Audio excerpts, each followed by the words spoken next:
Assalomu alaykum aziz dehqonlar.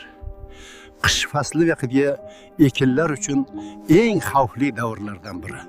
Ayniqsa O'zbekiston sharoitida keskin sovuqlar, shamol va qor qoplami bo'lmagan kunlar ekinlarga katta zarar yetkazishi mumkin. Bugun sizlarga qishki ekinlarni sovuqdan qanday himoya qilish mumkinligi haqida eng muhim va amaliy tavsiyalarni beraman.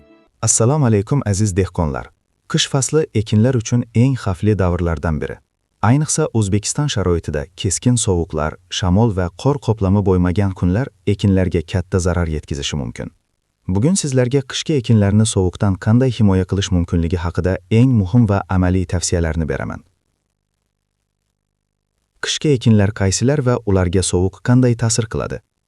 Qishki ekinlarga asosan bug'doy, arpa, raps, beda va ayrim yem-hashak ekinlari kiradi.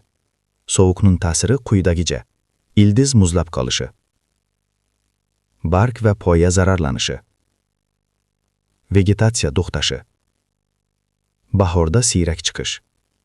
Eng xavfli holat qor bo'lmaganda havo harorati -10–20 gradus Selsius sovuq bo'lishidir. Ekinlarni qishga to'g'ri tayyorlash. Ekinlarning sovuqqa chidamliligi qishda emas, balki kuzdayoq shakllanadi. Kuzgi tayyorgarlik quyidagilar: to'g'ri ekish muddati, erta ham kech ham emas. O'simlik 3-4 bargli bosqichda qishga kirishi kerak. Kuchli ildiz tizimi shakllanishi muhim. Juda kech ekilgan ekinlar sovuqqa bardosh bera olmaydi. O'g'itlash, sovuqqa chidamlilik asosi.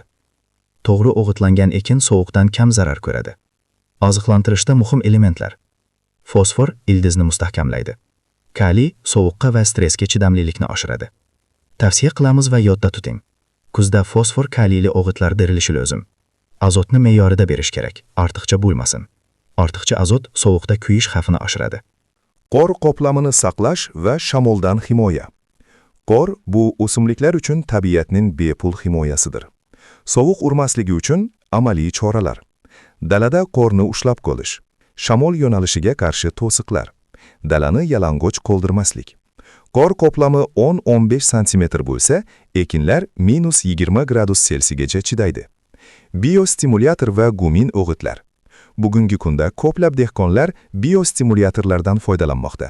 Ularning foydasi: ildizni kuchaytiradi, stressni kamaytiradi, sovuqqa chidamlilikni oshiradi. Kuzda yoki sovuqdan oldin bargdan ishlov berish tavsiya etiladi. Qish davrida nazorat va kuzatuvni olib boring. Qishdasam dalani butunlay tashlab qo'ymaslik kerak. Nimalarga e'tibor beramiz? Qor yo'q joylarga, muzlash belgilarini bor yo'qligiga. Zarur bo'lsa, qo'shimcha himoya choralari ko'riladi. Eng ko'p qilinadigan xatolar: kech ekish, ortiqcha azot berish, qor ushlab qolmaslik, kuzgi oziqlantirishni e'tiborsiz qoldirish. Bu xatolar bahorda hosilning 20–40% kamayishiga olib keladi.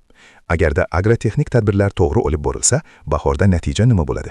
Agar qishdan to'g'ri chiqsangiz, ekinlar zich bo'ladi. Vegetatsiya tez boshlanadi, hosil barqaror bo'ladi. Qishki ekinlarni himoya qilish bu kelajak hosilini himoya qilish demakdir. Kuzgi tayyorgarlik, to'g'ri o'g'itlash va qor qoplamini saqlash orqali siz dalalaringizni qattiq sovuqlardan asrashingiz mumkin. Bu Agromaslahat Global. Obuna bo'ling va savollaringizni izohlarda yozing. Larim va hurmatli dehqon bobolar, Agromaslahat kanaliga obuna bo'linglar. Bu yerda ajoyib foydali dehqonchilikka kerakli maslahatlar bor.